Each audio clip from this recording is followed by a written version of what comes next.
guys, and welcome to the Daily Dose on Firefall. I hope you're strapped in because today's episode is going to be a real heavy one. We are heading in to try and do the Blackwater Anomaly. This is pretty much where you meet up with the biggest and baddest monster that they have so far in the game. You can do this at level 24, and I suggest that you hold off at least until level 25, 26-ish before you start attempting this, unless you do have some friends with you. This little instance is... you have to pay attention, you have to be skillful, and you have to have endurance.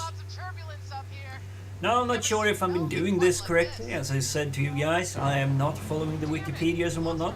So I have to devise my own way of defeating this boss. Do take notes, do remember to check along on what we're doing, because I am going to show you how to defeat this boss this most smoothest and most efficient way possible. Alright, so they've been a couple of hours since I played this last, so I should be fresh and good and ready to go. Hopefully having some nice and insightful commentary. So whilst they keep chatting away there, we just run up to these big generators. I was going to say they were transistors, but they're really not. So you just run up to them and press E, and then you get this. This is a repulsor landing zone, so you don't have to worry about enemies being able to get in. You can cross it, but they cannot. So keep an eye out from where they are arriving. There will be quite a few enemies here, and you might actually die because they are getting more and more, and they get shootier and shootier. I was gonna say, it was bad English, but they will basically do what they can to try and hurt you. Doesn't matter too much if you do die, and I seem to go plus minus every time I do this. There is a repair bot over there, so you don't have to worry. Now, if you are in a little bit of panic and wondering how many more monsters there are, if you can get close to this zone, you can see exactly how many there are of them running around. We have 11 hostiles detected. That's not so good. Especially not if most of them are carrying guns. I think we got rid of quite a few. There are 9 left. I don't really see where they went. I know I have the chasers, and I have these grunts, which is the big issue. They're the ones usually hurting you more than you want to. I'm popping my health pack just to keep safe. Last time I managed to survive until pretty much the last bullet was fired. That was well annoying. Do try and take out the shooters first, especially if you're the assault class like me. You don't have to worry about the melee class because you can, with your jump jets, always jump up in the air and get away from them quite quickly. You can, however, not dodge the bullets as easily. So we still have 10 more of them to go. And I still know I have a few of these guys chasing me. Why will you not die? You're not that tough. Not even that cool.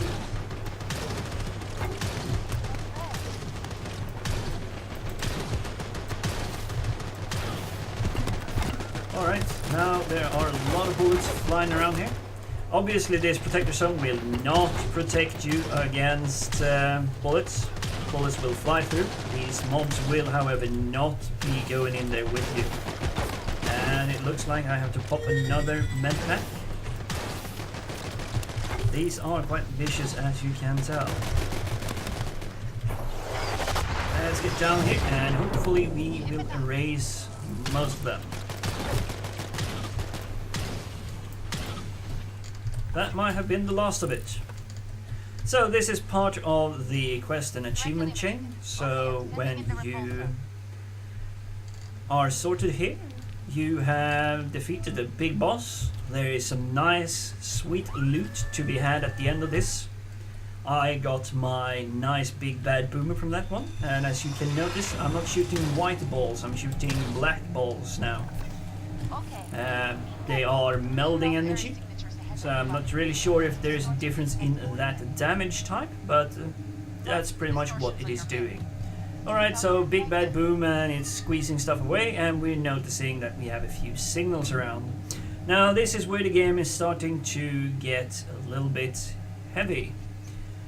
we are going to have to try and fight very carefully and very calculatedly when we're moving forward here.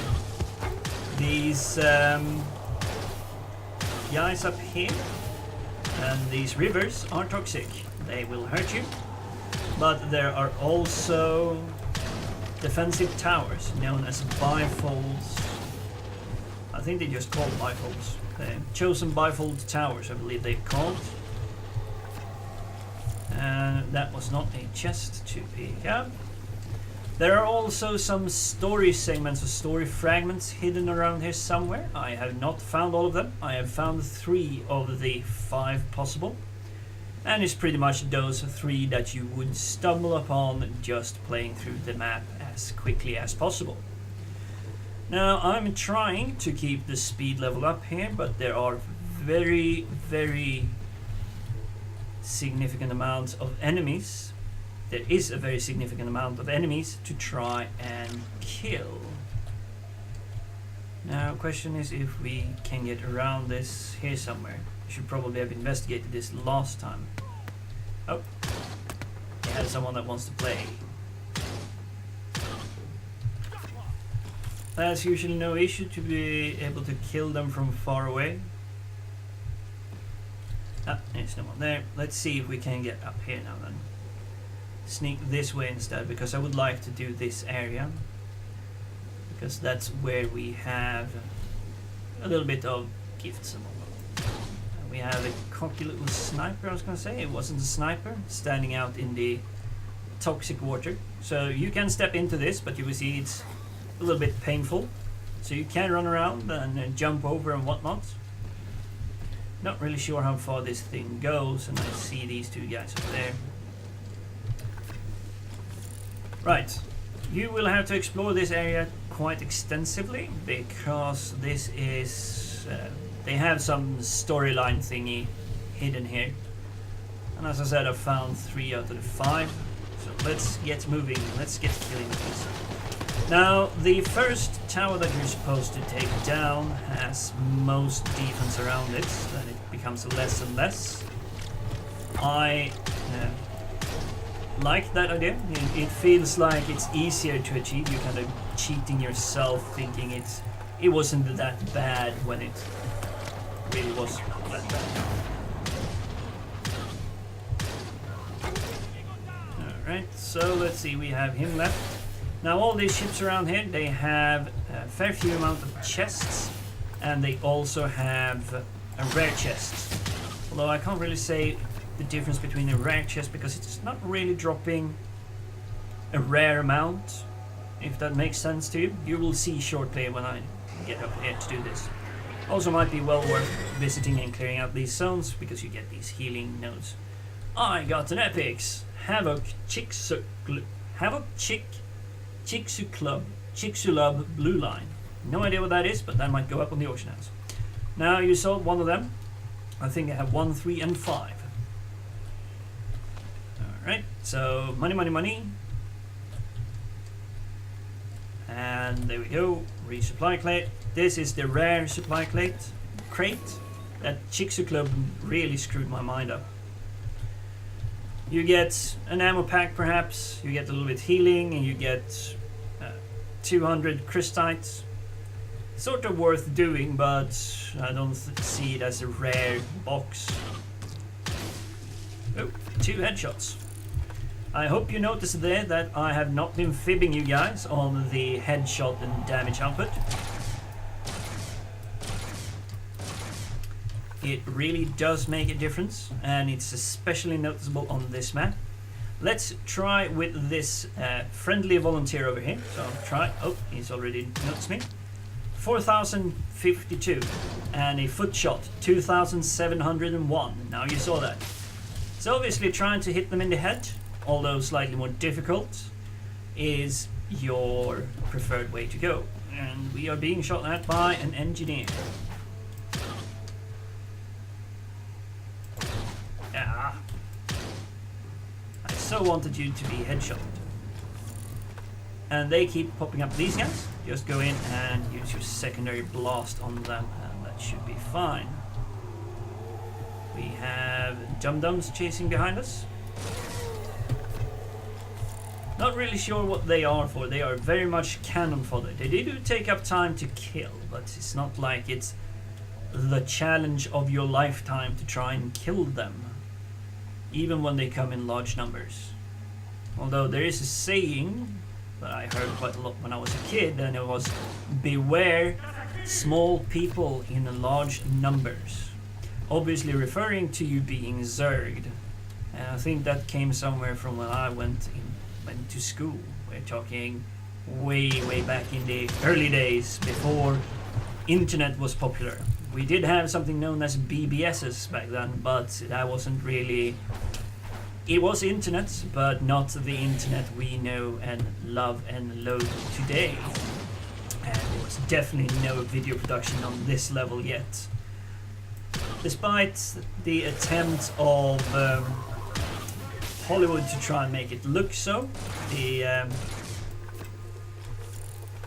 internet wasn't really what you would call it even back then. And I think Hollywood sometimes, somewhere along that line, I think they lost their ability to make cool internet and cool hackers.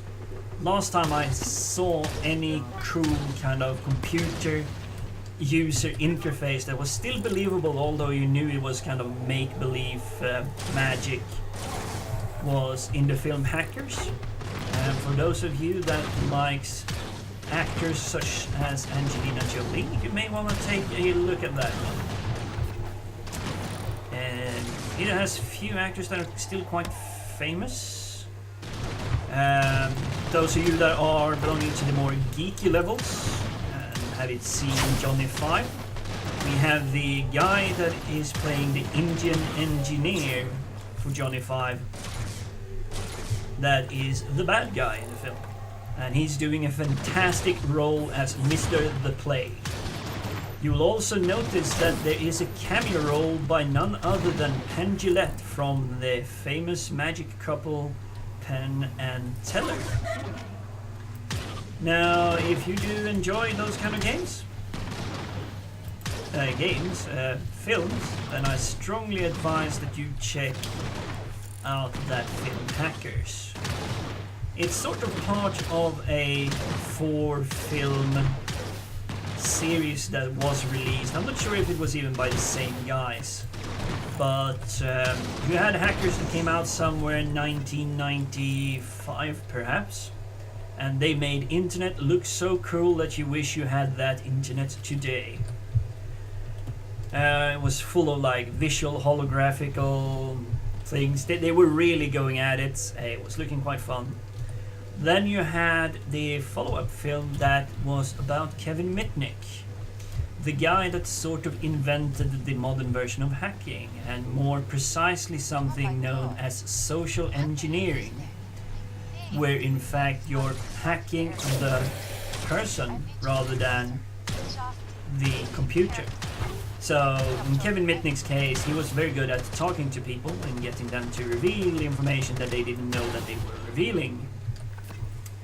So he could pretty much chat you up and instantly guess whether or not you had your favorite pet as password, or if you had lover, birthdays, etc. Internet security wasn't really big when he started out. Heck, they were still programming on VIC-20 machines and whatnot, and that might actually be a little bit too early for you guys. I swear I saw someone shooting something at me. Anyway, we can continue with this. But yes, it's about Kevin Mitnick and what really happened to him, sort of. It's a Hollywoodized, fun version.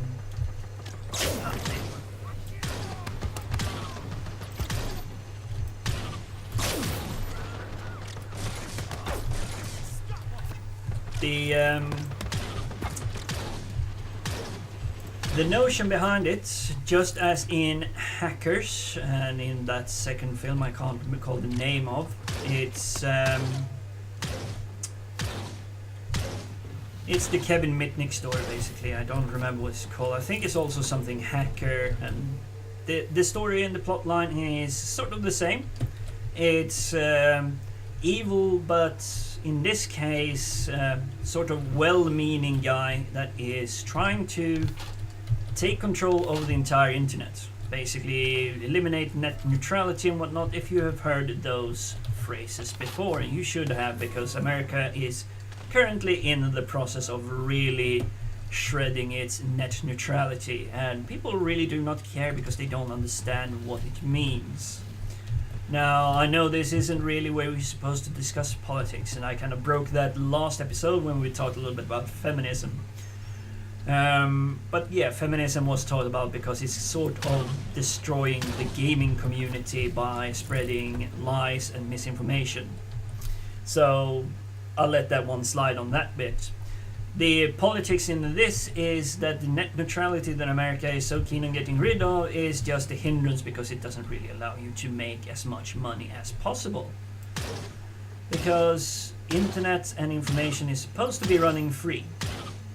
But net neutrality, if we can remove that, then we can actually control who gets the information and who gets to transmit said information to you. It's a very, very bad thing if that really would happen.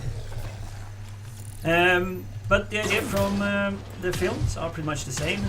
But in the first one is just a greedy bugger that wants to have a lot of money. And in the second film it is sort of a well-meaning but disillusioned guy that wants to destroy internet and has no issues trying to blame Kevin Mitnick for this. Well worth a watch, especially if you're interested in these early days of technology films. I think that film is quite modern. It might be a 2000 film. I can't really vouch for it. No, that was that one.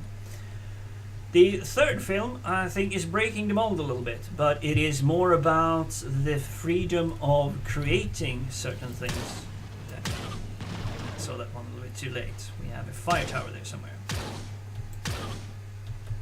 There it is.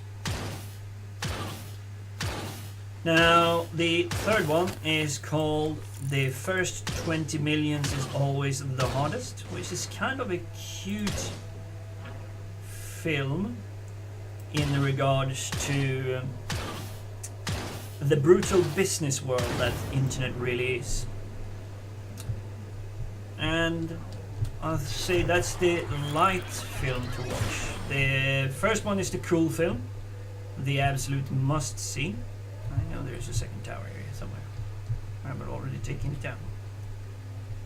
It might be hiding in there even. Yep.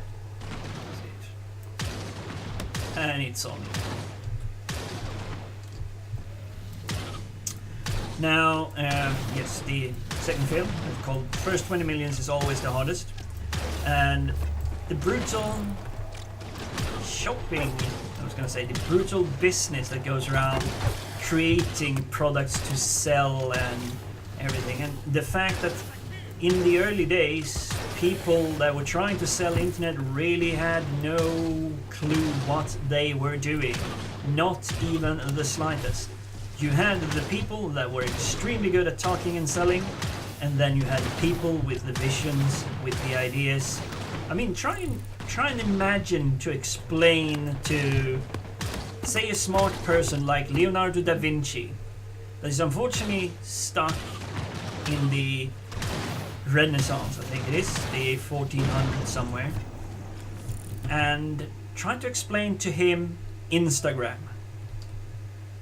Now, Instagram is simple enough, but all the backing technology, all the surrounding technology, heck, you couldn't even take photographs back then. How many combined technologies there are to make Instagram work? Especially seeing as Instagram is also using and adapting a lot of editing techniques that are unique to our age and era. How would you explain that to someone like that? And that is what the film is much about. It's the story of the salesman that starts to see and starts to build up the passion for actually creating something rather than just trying to sell something that really isn't working.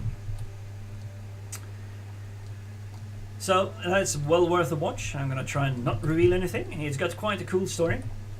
Now after that you have the Ryan Phillippe film called Antitrust, which is basically about hardware and software system and people wanting to control the world yet again.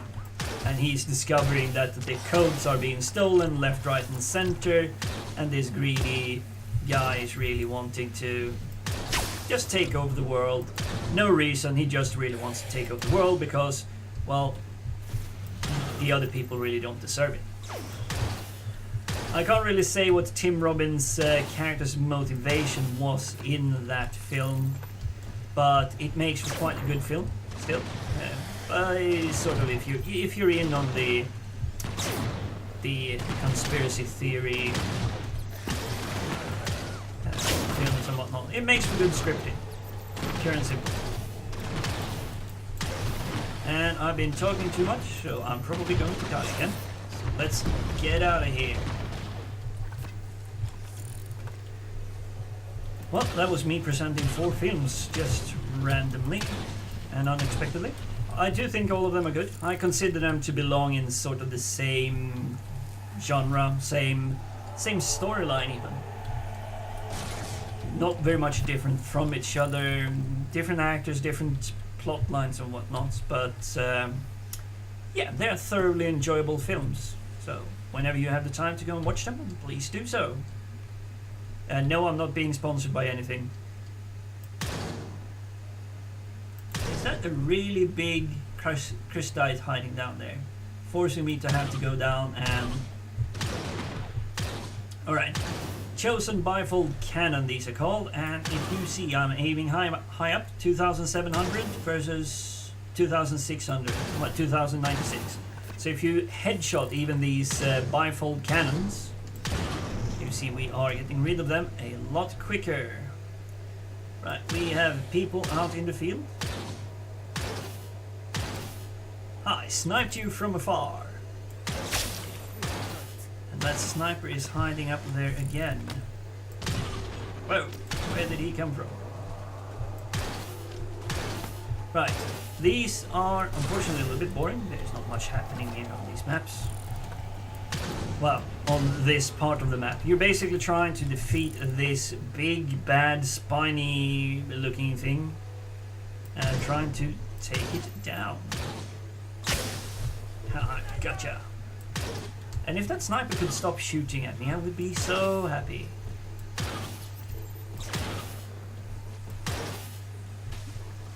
Basically jumping up and down to try and not give him a target to fire on.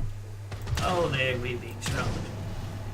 Now this map is having one extra challenge that the other maps do not have, and that is that monsters do respawn, or rather they get sent in by the chosen dropships. So we are going to see if we can't stay around here for a little while and get our health to tick back up. I noticed that when you are damaged and you take a few moments to catch your breath, is the healing starts ticking in faster and faster until it reaches about 300. So it heals you back up for 300 per tick. Might be something that you can mod or tweak later on, but I think we're gonna leave those daily doses until I have hit level 40 and it's time to start building the cookie cutter specs. Try to get the best possible gears and see what you can do in terms of PvP and whatnot. I think that's good enough. Oh yes. He's dead before he even knew what hit him. Think I can hit that guy over there? Ah, come on! Where the heck are you hiding? Right, I'm gonna hide a little bit because we still have a few things that I wanna take care of. I don't necessarily have to be everywhere, but there we go. Yes, bullseye. I even headshotted him from this distance. It is well worth it to clear the mobs out from a distance because there's quite a few of them and you may not want to have to fight all the flaming towers and whatnot's going on. These feet here from the claw and whatnot seems to do traps on these mobs every now and then. I know they're on the other side. There is, oh, there you see. There are 3 towers hiding down here. And including towers up on the side there. So we're gonna get out of that side. We're gonna kick ass on this side instead. Let's kill him. Oh, I did headshot all the way from here. There he is. You see him hiding. That's why I could barely do any damage to him. Seem to manage to get locked into the polygons here on the 3D structure. It's one of those things with a free game. You get a little bit of bugs and whatnot. Alright. Now, I do not know if this is possible at all. No, those towers are definitely gonna fire at me. They are already doing so. But I can stand back here and take the towers down. Excellent, I got headshots in from the beginning. The drawback is obviously you do not see when they are about to explode because you don't get to see the hit points. I think that's next tower. Yep. Been playing these maps far too many times now, so I got kind of a good hunch. One more. There we go. Of where, what, and when. So we have one more, and could I get up on this one? I am gonna do an experiment. I think this should be possible. Basically, you're gonna destroy this, and what I meant to do, I meant to press Q and then do this. Yes, it's hiding a little bit behind the overlays, but I can see that the sitting focus is dropping in damage. You can see the meter is slowly falling down there. Alright, I learned that now after having played these maps quite a few times, that you just need to make sure you can get in close to these guys and then you just kill these chain nexuses one at a time, and as soon as you kill them you need to haul ass and get your butts out of there. If you do not, you will die with this horrible tower, whatever it is really doing to the planet. So get out quickly.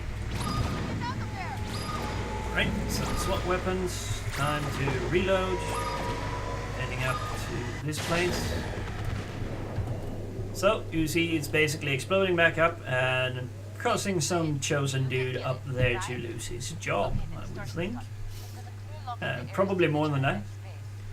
Right, these are the fellas we're looking for, and if you remember the name, Slingshot is the pilot for the Devilhawks. So he's the dropship pilot, and he's unfortunately dead there, so that's not so nice. Oh, come on, he moved. Stand still so I can kill you.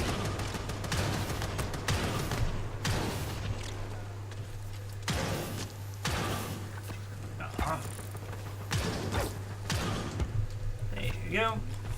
I have a feeling with a little bit more optimization for this weapon, I could probably two-shot most of the mobs on this, even when I'm being a little bit nerfed. Oh, whatever was that? Outcry Light. It looked like a heavy machine gun or something. Right, and Nasty Engineer. I hate these buggers. Yeah, come on. Especially because they're dropping those. Right, so we found one, and we're doing the central distortion now. We get a little bit more. Whoa, we got money up here, and ammo pack and all that. Kill. I saw something. Never mind. Right, try and get going with this. We've probably played for quite some time now. Will you stand still and sacrifice yourself for the greater good?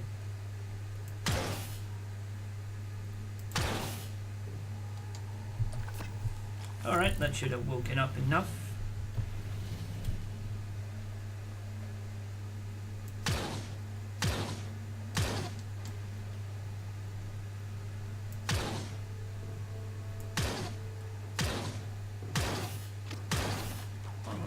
anything. Juggernaut that didn't have much hit points.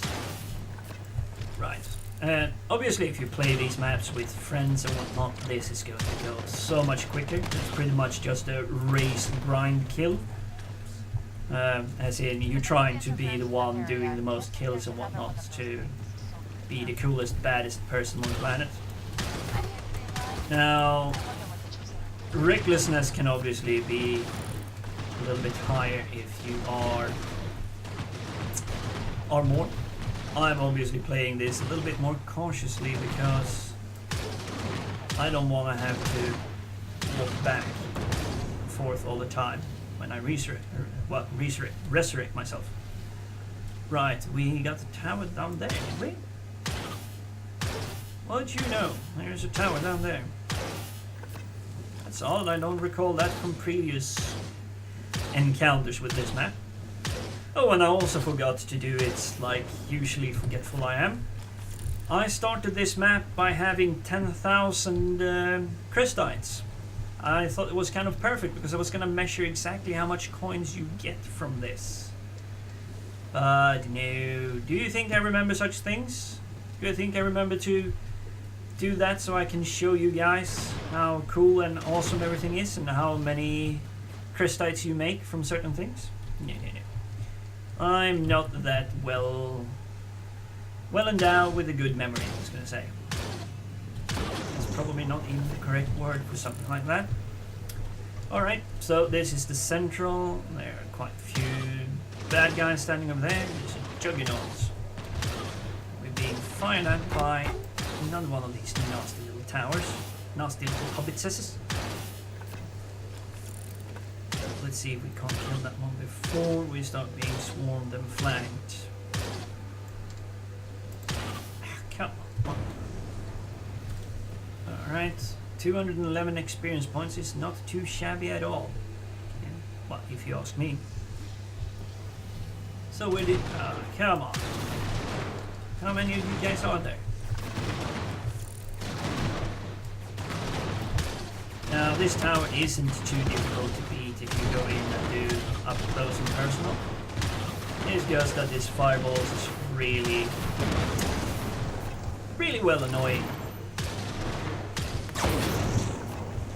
Right, I think we've cleared most of that stuff out. Let's grab our toys and our rewards. And then we're being fired at from someplace.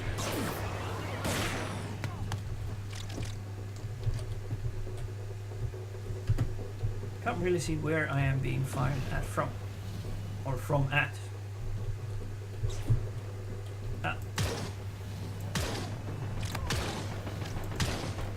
Is that all?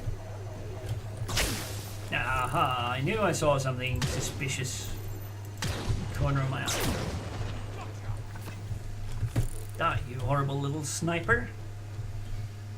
Alright, I think that was that. I'll clear those up. Let's run in and grab here. Do you know that I did say some water is toxic, harmful, poisonous, whatever it is, and some water is not. Ooh, immolate. Just normal level, but could be something cool. Alright, fingers crossed that I get some epic loot from this. I seriously doubt so, because I haven't found epic loot yet. But I did get a small health pack, so there's always that.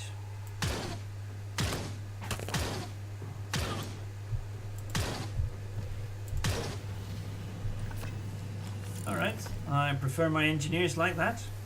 Dead and buried. No offense to the real engineers of the world, it's just these engineers are such a pain. I really do not like them. They're a nightmare with all the shields and everything. And I surmise it's gonna be pretty much the same in PvP. They're gonna shield up and whatnot.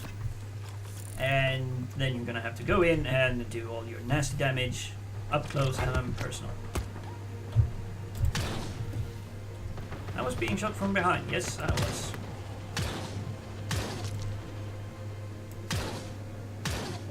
Ooh, we're talking about siege breaker now. I find these guys absolutely hilarious. If you're quick enough to kill them, i.e. when they've done the first load of these big balls there, that does an insane amount of damage.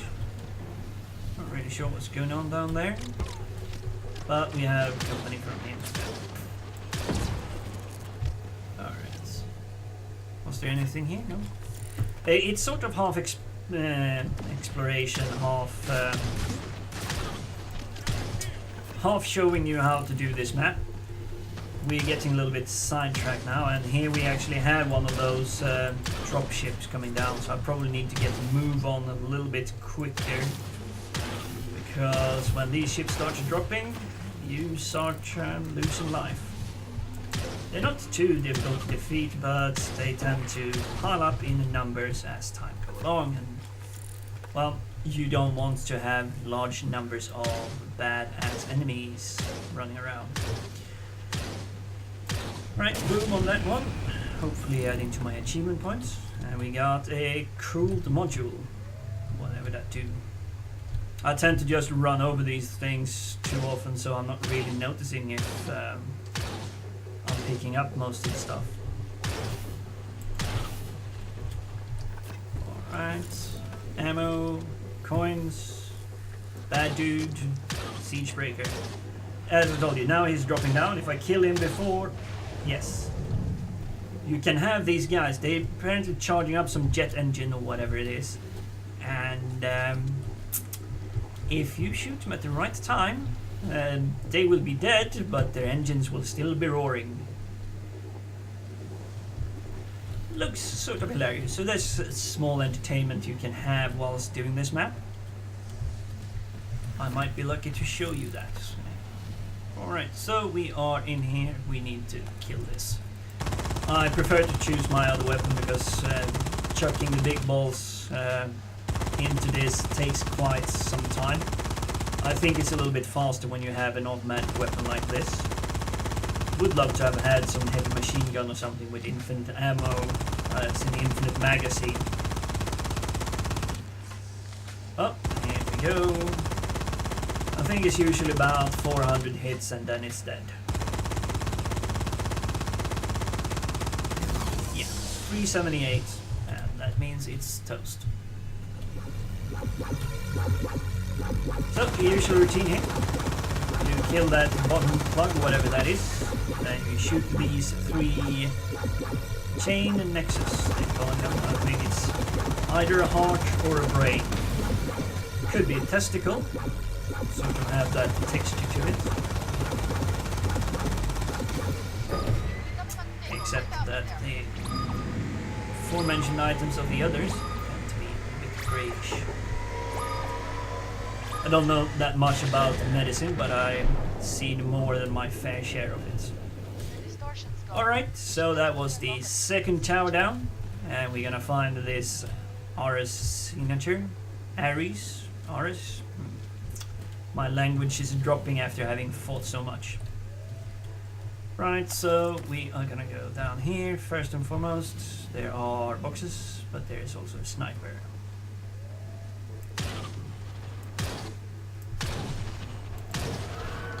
And then we had another one of those critical shots that made him dizzy and whatnot. So, cool, we got some toys. And there you see, we had another dropship come down thanks to being delayed. Now they are landing on the toxic island, so all I need to do is pretty much just shoot this. They take some damage, you can go in and you can pretty much blast them one shot in. They do take damage as well, trying to cross those bridges. This time however they didn't seem to take that much damage from it, so that was a bit disappointing.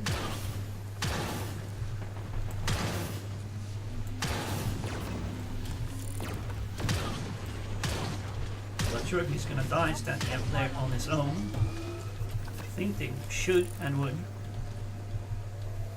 It's just ammo, not that much of anything else. You do get a warning sign if you walk too far away from your intended target. They say, oh, there is a signature here, you still need to investigate. Get your butt behind something something. Alright, another nice ship with big drops and loot. It's well worth doing this solo. As you can see, there isn't much of a challenge to taking this down. It just takes a lot of time, and here we have the next one. It's the third one. I already have it, so I'm not getting the notification of my achievement progression. Right, so I didn't really see what I got there. A little bit of health pack and whatnot. So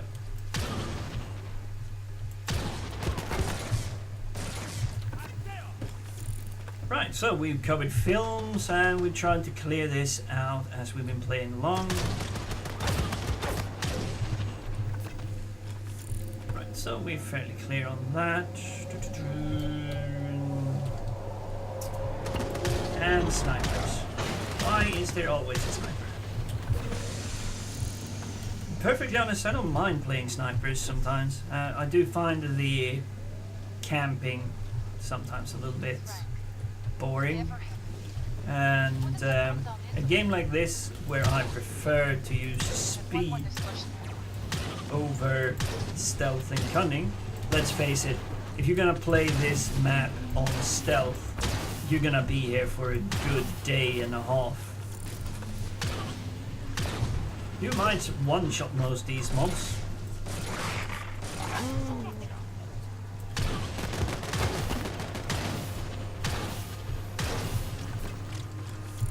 But assembly line slaughter? Yeah, I don't think so. I knew there was a dropship coming down here somewhere. They pretty much do this to make sure that you get moving along quite quickly. I think the first time I was going through this, it went through so quickly that they didn't have time to drop. Although the final boss did take forever to kill, because I obviously had to try and figure out how to kill him. And you know me, not reading the guides and whatnot. I'd rather show you guys what I discovered. And if it's right or wrong, well, then that's a place for discussion in the comment section below these videos. I'll be keen to see what you think of my discovered strategy for the boss. Oh, there you saw him. He blasted away. He charged up, but he had no time to live long enough to use it.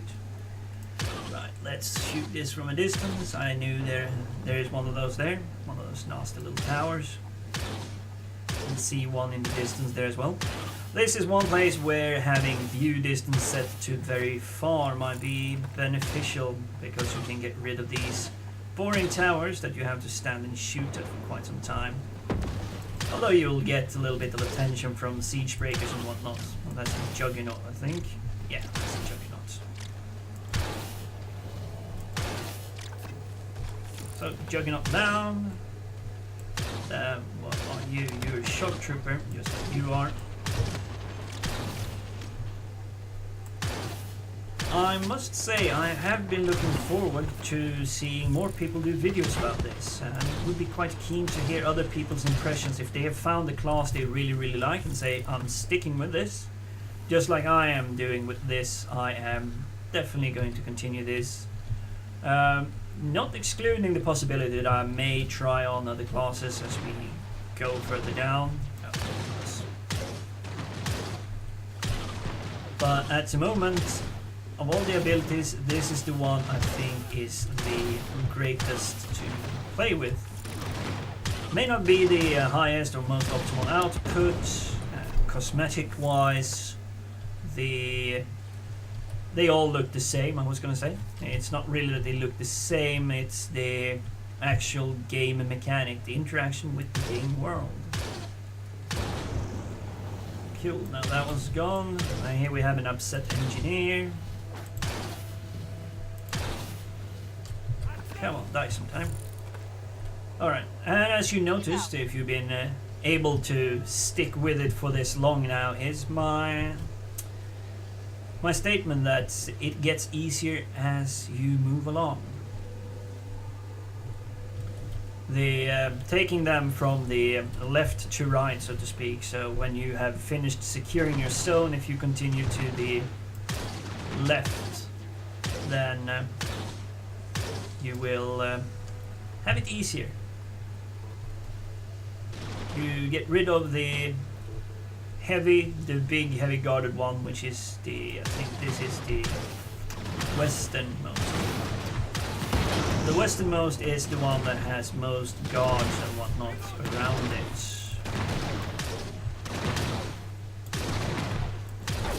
And if you can get rid of them quickly, then this map is very much farmable. To be honest, I think this is quite a long episode already.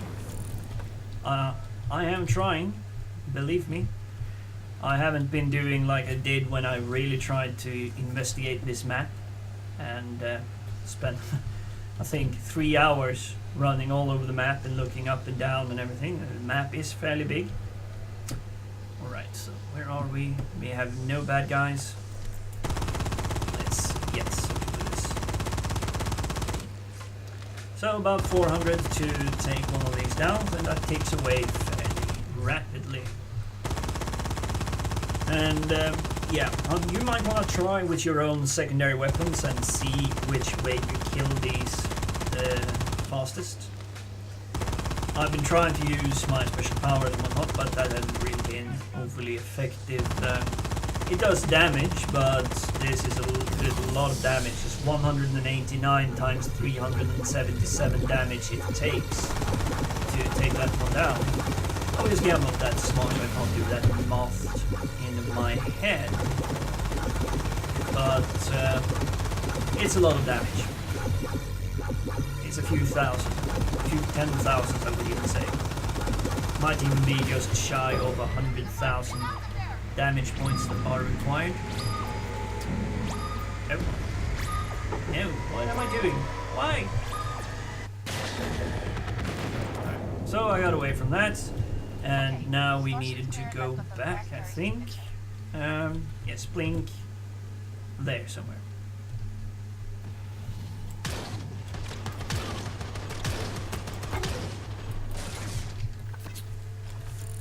Right, now we're getting closer to the final part of this, and I warned you, better dig in because this is a long map. And doing it solo is probably taking a little bit longer. Do mind that you get more enemies if you are more people playing. Makes it farmable, of course, but well, you have to make it up for in either you go solo and make it a little bit quicker and don't have to fight so many enemies, or you team up with some friends, have a good chat, and if you're of that drinking age, then you might have a pint or so when you are running along.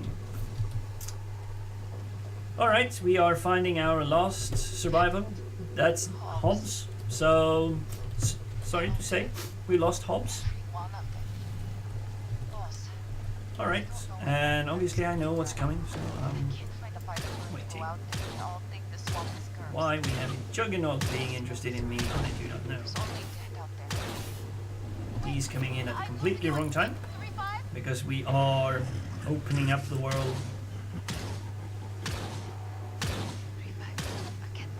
to get to the final boss. And you saw him there up in the right hand corner. He's going to be a chatty fella. He will be saying a few more things. I have a siege breaker somewhere behind.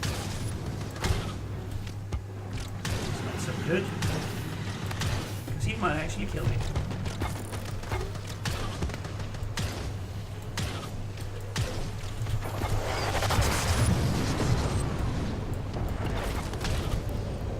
They do an insane amount of damage, those siege breakers. Especially if they can charge in on you, they get you stunned, and then they can blast off that big heavy hitter. And that was a healing turret or something. Didn't really see what it was. Right, come on up. Let's pick up some speed. We are really getting close to the end here.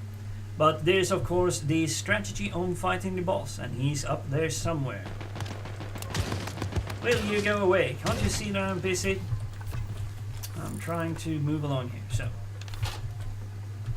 Grab these. We are gonna get some coins. We're gonna kill him. Some Juggernaut. Oh, a Siegebreaker even. And look now. No, he might have actually started it. You saw it was tumbling all the way over here. And more idiots coming in.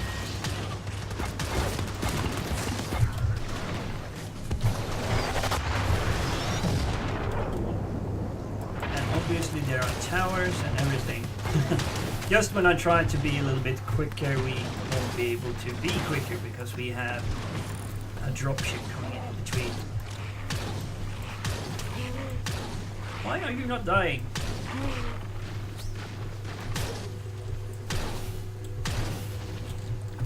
Alright, so we are going to have to take it a little bit easy. I was quite hurt on that one. Go away! Alright, cool. We have a little bit of healing modules left. I was hit by something. No.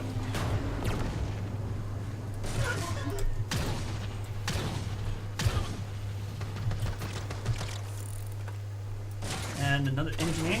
No, shock trooper. Where did that go? The small drones, they tend to like disappear instantly, but they hover somewhere around you, so you have to be a little bit panicky, where paranoid where they can be hiding. Alright, that one was down. We can heal up on these guys. And we better take this one down before we move on. In case it has it respawn or something. We don't have very much further to go, but we want to make sure that we don't have to fight everything and its grandmother on the way up.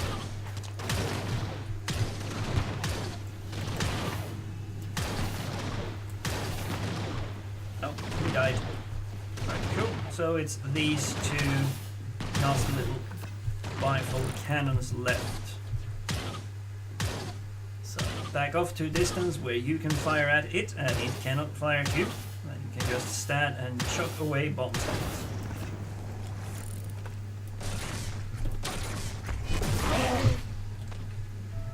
Alright, we have someone else up there that is interested in partying.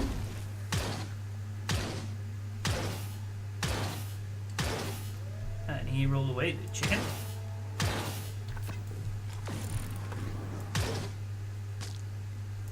How much damage can you take? There, he died. And we have another one up there. Alright, he's gone too. Alright, let's aim properly, of course, and hit the tower.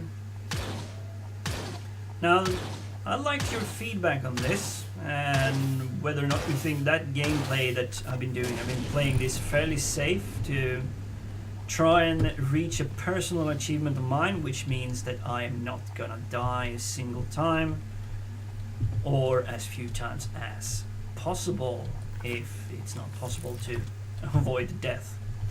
Now, I do have a feeling that I will be killed a few times up top. It's just that kind of fight. And I noticed that having played a little while now, my aim seems to have decreased a little bit. Basically, I suck at firing again. Ah, come on, there's another of those towers? Where are they coming from? I swear to you guys, I don't recall all the towers, but I'm pretty certain that there was no tower around here.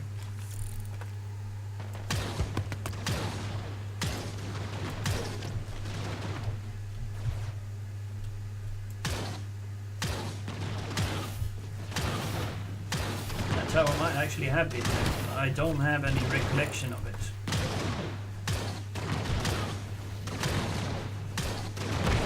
Alright, well, now that tower is gone, and I think we're home clear.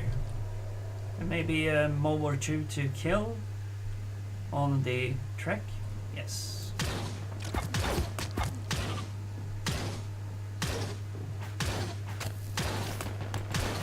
Come on, he got knocked down. Is that an engineer? Yep, that's an engineer.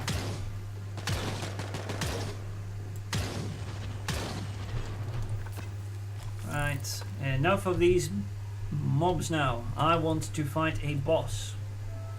Did warn you though earlier that this is an intense boss fight, and here is Kodiak.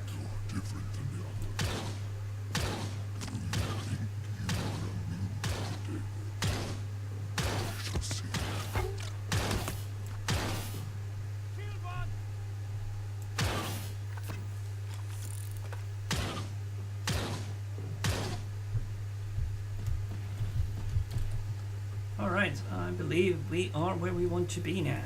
We are almost at the end. I know I keep saying that. I know. It's one S turn left.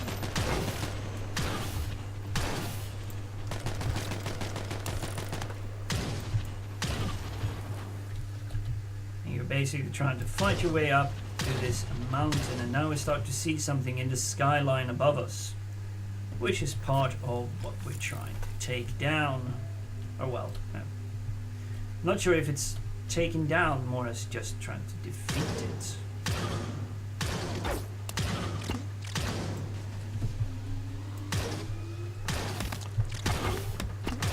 I think there is one sniper hiding up here. Have to hide behind something. Has happened time something in there or there. We have a siege breaker even.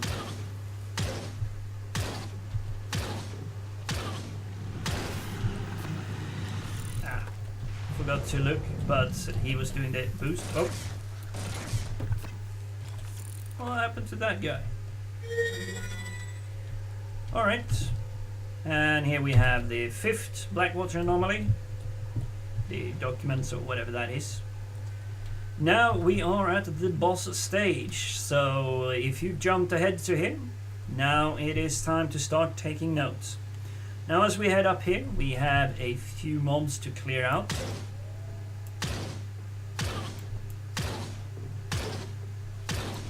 And once we have cleared them out, we will be introduced to Necronus, which is a mob of Kodiak. I have a feeling Kodiak might actually be some kind of bigger end boss. Oh, we had a siege breaker step in behind me. That's nice. Where did you come from, you sneaky bastard? And look now. Yeah, well, he didn't fly too far that time. Disappointing, but you did see his legs twitch around there because he activated the boost, but he died. It's kind of like a charge up, build up, or whatever that is. Oh, there we have another one. That's just a juggernaut. And I know I'm saying just a juggernaut, but well, the fewer we have of the heavy hitting mobs, the happier I am.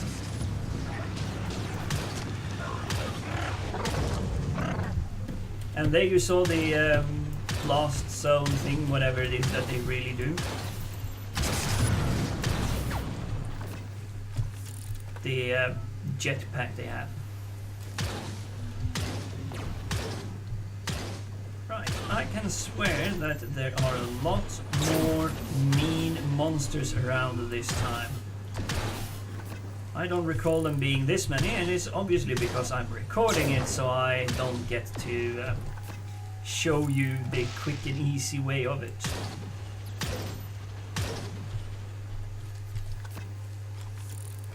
Alright, but we do get a few nice modules, so I'm not really complaining. Loot from this round has probably been fantastic. Now let's get up on this one. This is the first good place to stand and hide, because you can get a little bit of sniping position going on. Obviously having a good eye will help you.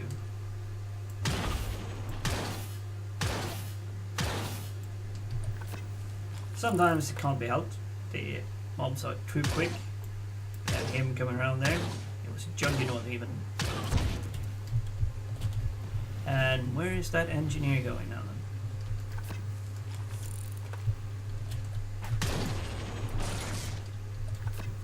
Hopefully he didn't release one of his tricky little hobbitses. Right, so we have this 500 tower here. And this is why you would want to stand up here, because you get a good sniping view and you don't have to expose yourself to unnecessary damage. You can take your time and clear them out.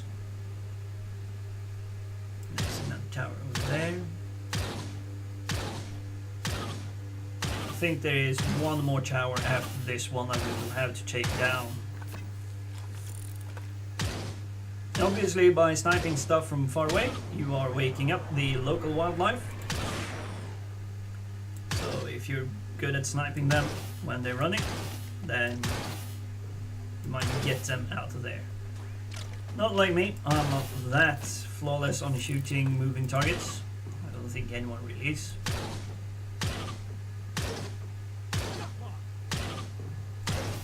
But that seems to go better than expected.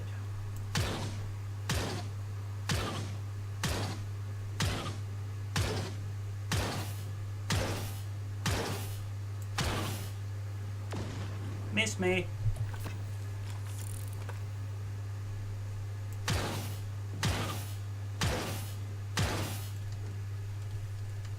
Come on. That's not missing me.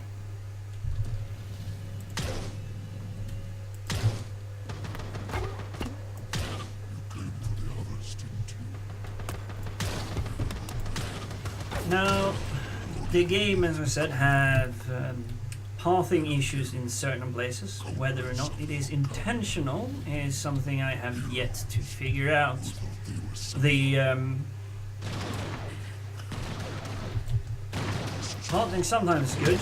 It pretty much makes the ability for you as a Battleframe pilot to hide or seek safe places, at least temporarily, in certain spots that they cannot get at you, which is always advantageous. Please don't move. I was hoping to be able to do that. We have a big elite here somewhere. I'm sure that's him who woke up. Yep, elite juggernaut. That guy should be dealt with fairly quickly. He's shooting some freezing eyeballs or whatever they are. That can cause you to have a little bit of trouble. He's usually not waking up until the end. Long mag extinction I-23. Sounds like a cool weapon. Definitely sniper stuff thing for a recon class.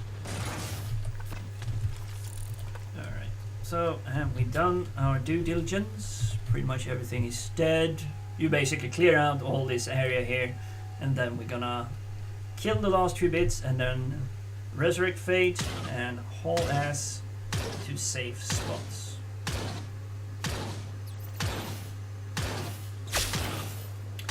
Of course, we have a sniper over there as well.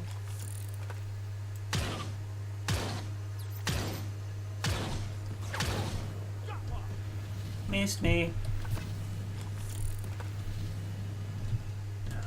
I believe that was that. We don't have anything else to contend with. So guys, we are up at the point where the big bad boss is coming. So now I'm gonna try and do good cinematography as I'm doing my escape with Fade here. Fade is the only Devil Hawks that has survived so far. So we're holding behind. You still escape death. Do you think hope is still within your dominion? Right. And here we go. This is Necronus, for those of you that would want to know. He's big, he's bad, he's mean, and he hurts like a truck. But what we do here is we have two options. You can go up on this one, but it isn't really high enough, because he's releasing several different attacks, which we will soon be exploring. He's releasing an attack that is gassing up this entire place, and it reaches about up to the flames there. And you attack him by shooting him.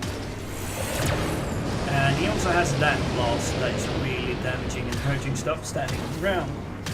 I managed to stand up there, taking him down about 25%. This, however, is the one location I found that is really safe, except from pretty much this, which is some kind of scattergun thing. Those light bulbs, I don't really know if they mean anything, but they hurt like a truck, 18-wheeler truck. But if you stand up here on this log, and you make sure you stand up here close to the edge, you can just keep chucking away at him. He's going to be overcharged as he's going to do his ground pound. Shooting at his red nose will do more damage. Do about 2,700 if we hit nose. Try to see if we can hit it. There is also the gas we have. I'm not sure exactly when. There is nose. If you hit his nose, it's about 3,241 at my level. Now, your companion, because you can't be out and about and fighting, is sort of useless. But as long as you stand here, they seem to have a good line of sight through this log that is hollow. Ow, ow, ow, ow, ow. Maybe we should go down. Ah, I died. Darn it, so close to keeping myself safe from that. There is more to this boss fight though. He will not be alone. Those red little dots, they are painful little something something. I also noticed that you can stand way down here and just keep one angle. You don't even have to move. You can just stand here and just go bang, bang, bang, bang, bang, bang, bang. See, the damage isn't reaching, but you are reaching up to Necronos and you do a lot of damage to him. Chico. Every time I activate the overcharge, which is giving me free ammo and a little bit faster firing rate, he seems to go into his shield mode. Now, I did have a theory the first time I was fighting him, and it seemed that if I hit him when he had his shield up, because I was fighting up and around in the area, that the damage seemed to be stronger, but you saw a much smaller number. So as long as you're standing down there, he's only doing the big blue pound, pound, pound. But if you go up, he will be providing you with the nice red sparkly thingy, and you have to move. I'm not sure exactly how it works, because you see they seem to be poorly motion tracked.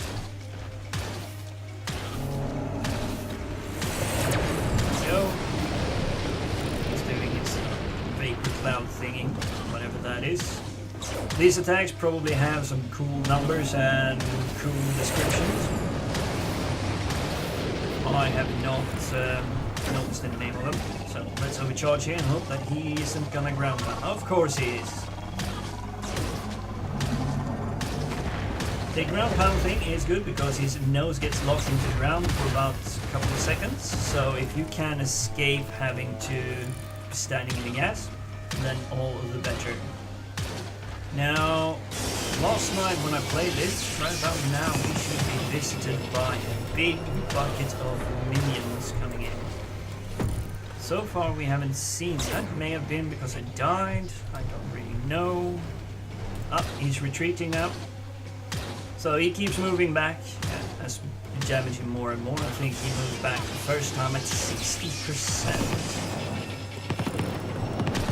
Obviously, the more he moves back, the more you have to manage being able to shoot well. Alright, do that, and I have my overcharge coming up for now. We got a good overcharge coming in. That's perfect timing for it, just when he was out and about. Do be careful when you're jumping back and forth up onto this log, because you get the tendency to jump a little bit too much forward, and that will put you in harm's way. So you can see that the gas clouds are reaching onto this log even a little bit further ahead of me. So do pay attention to that, be mindful of the damages.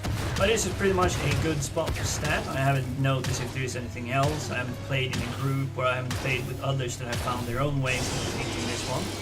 That place seems safe, but every time he's doing that, and he's doing his big shake, I was going to say the white pounding thing, the high electricity charge, that's when you get really hurt.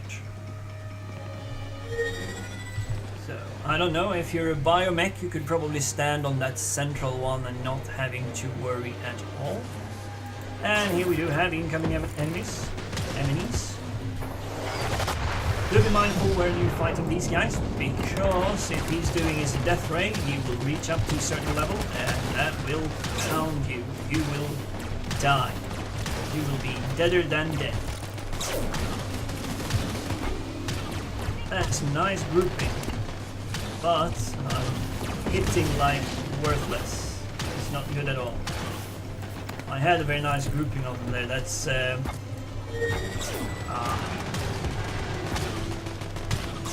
this is where it gets frustrating, because you have to focus time on taking these down. And this is where I think the single player of it is very much difficult. Because these troops, they don't drop anything, they don't do anything, except cause you a lot of distress. You can see these guys are hitting like trucks. Oh, cool. It's nice to know that even me, when I do the charge of the afterburner, if I get killed, it still charges up. Fade is unfortunately not that good at keeping you company and keeping you alive. Oh, we ended up here. And we get these buggers.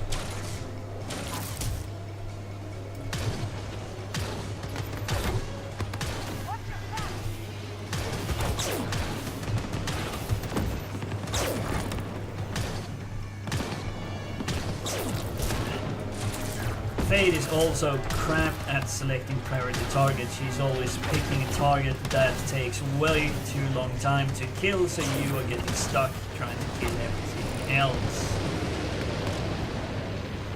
Right, let's run down here. Last night I had 4 waves of those, but I managed to do quite a lot of damage this time, so let's hope that I can dish out a nice amount of damage here. This guy is just going about his business as usual. I don't think he really knows whether or not you're fighting somewhere else in the map or what you're doing. We have him to 50% already, or below 50%, so that's quite good. I'm hoping we'll be finishing with this before we get into many more. But this is sort of the boss fight. He does his magic, he's locking in. I think we have some bad enemies downstairs.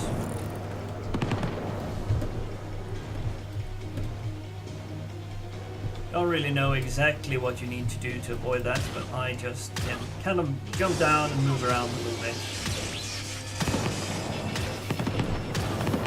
Alright, so Fade is referring to them as heat seekers.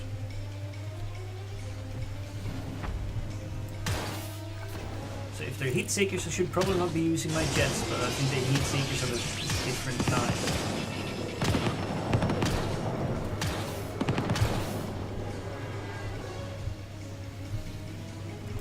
But once you get used to the timing of the heat seekers, you should be fairly fine with it. More heat seekers incoming. It's being a little bit boring now. But I would say overall this is fairly well planned boss. They kind of knew that there would be a few areas that people would be standing that would be safe. So obviously they created this for that particular purpose. The other things, Chahan, here's the second wave. They tend to not be pestering you too much if you don't have to jump down, but with the red beam you have to, well, heat seekers, you have to jump down every now and then, and obviously that's when they're making their move.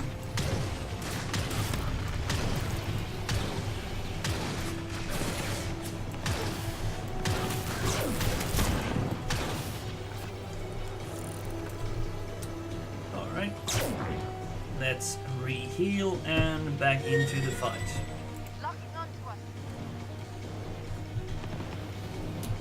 That seemed like a very small amount of the usual attackers. They seem to be going up the maximum to this level. I'm not sure if Necronos is actually hurting or killing the Buggers. Should not have done that.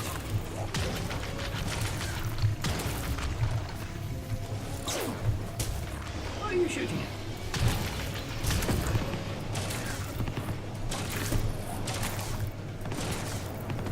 Alright, come on. Be done with it already. How many of these are there?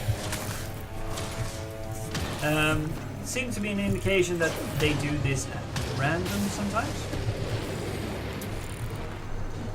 There seems to be the random amount of enemies that are always running in at you. So last time there was tons of juggernauts, wasn't it?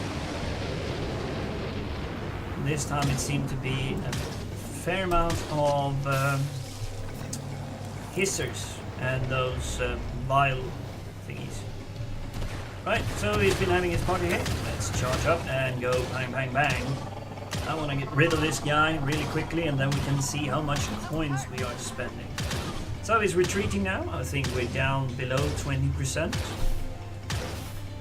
Still maintain your position because now it's gonna start activating the death beam, which you can see right now. And this is a safe spot, but everything being caught, even the slightest in that beam, you saw Fade drop there by the conversation text above. This beam is quite powerful and it's pretty much what is being used to majority effect at the moment. Alright, keep pounding. He will probably be doing a little bit of his, the ground pound, which produces these melding gases, whatever they are.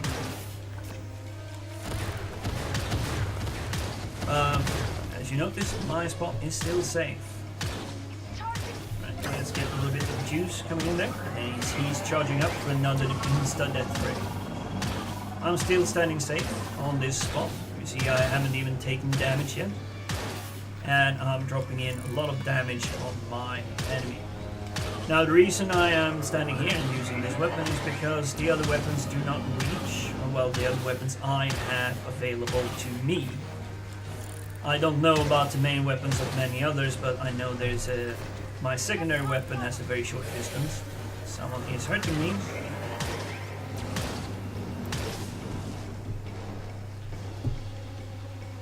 Right, so I killed him. Means that we have quite a few enemies running around underground, which isn't so good. But as long as I'm not being affected, then I am gonna try and stand and be safe here. He will drive down. Yes, he will do that one, meaning that I have to move now. So if I try to do this instead, I get a little bit hurt, but not so badly hurt. Let's charge up and chuck away quite a few Tim. And he's obviously doing more of his heat seekers. Didn't take too much damage last time, but my jet jumping has moved myself forward, so I'm quite in danger in that position. He's trying to get me probably to jump down. I think you take a little bit less damage if you do jump. Alright, let's heal up a little bit. 2,000 points healing. There's the gas clouds. I'm not sure how much more I'm gonna have to pound him, but he's almost defeated now. Now, when you defeat this guy, you do not have to run up to him and loot him. He doesn't drop loot that way, you get it automatically. And there is a reason for it, because you need to haul your behind out of here when he dies. Because they're pretty much, the Kodiak guy is not happy at all that his favorite little pet has been killed. There we go. It looks like he's defeated.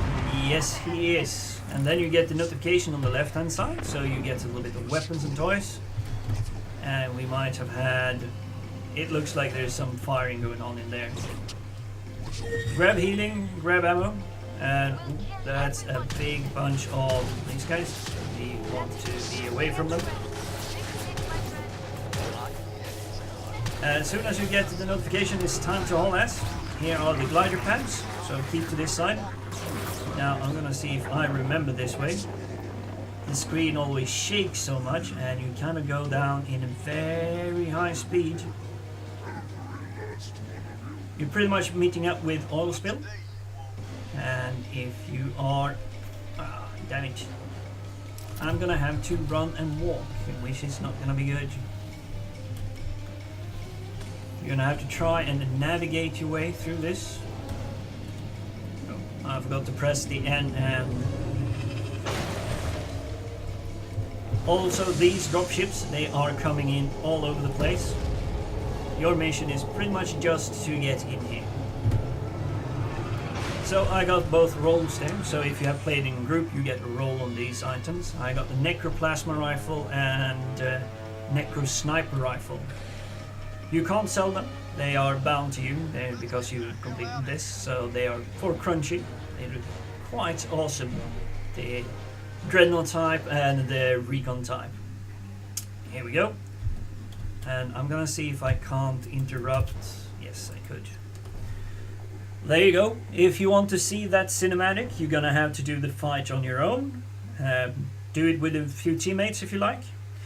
This has been an extremely long episode and I hope that you are feeling okay with it. We are gonna do one thing. It took an hour 20 minutes for me to go through that entire map.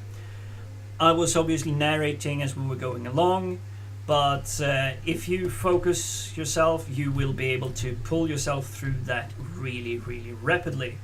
Now we're gonna go on for a little bit longer here, so do bear with me. I said we were gonna talk about how much coins we got.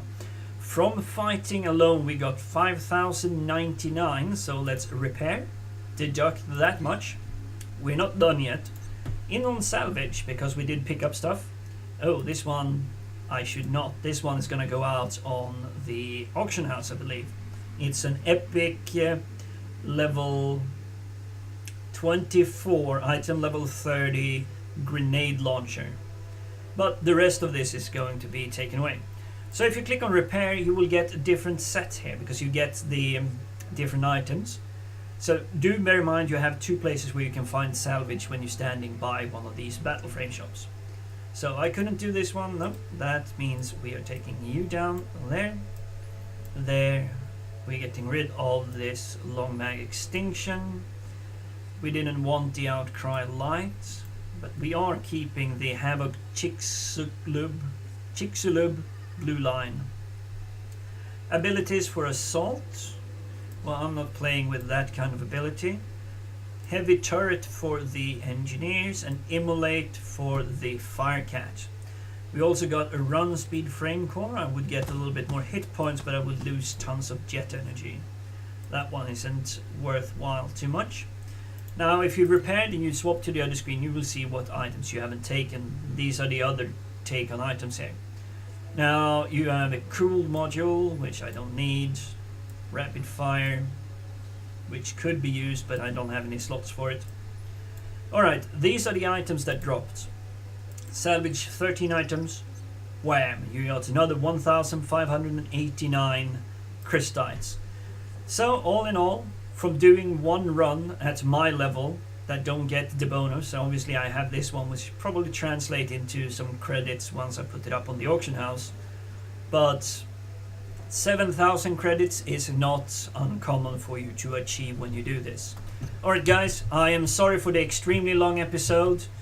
I hope you enjoyed and that you got the idea of how to take care of the final map on the first level, the private quest chain.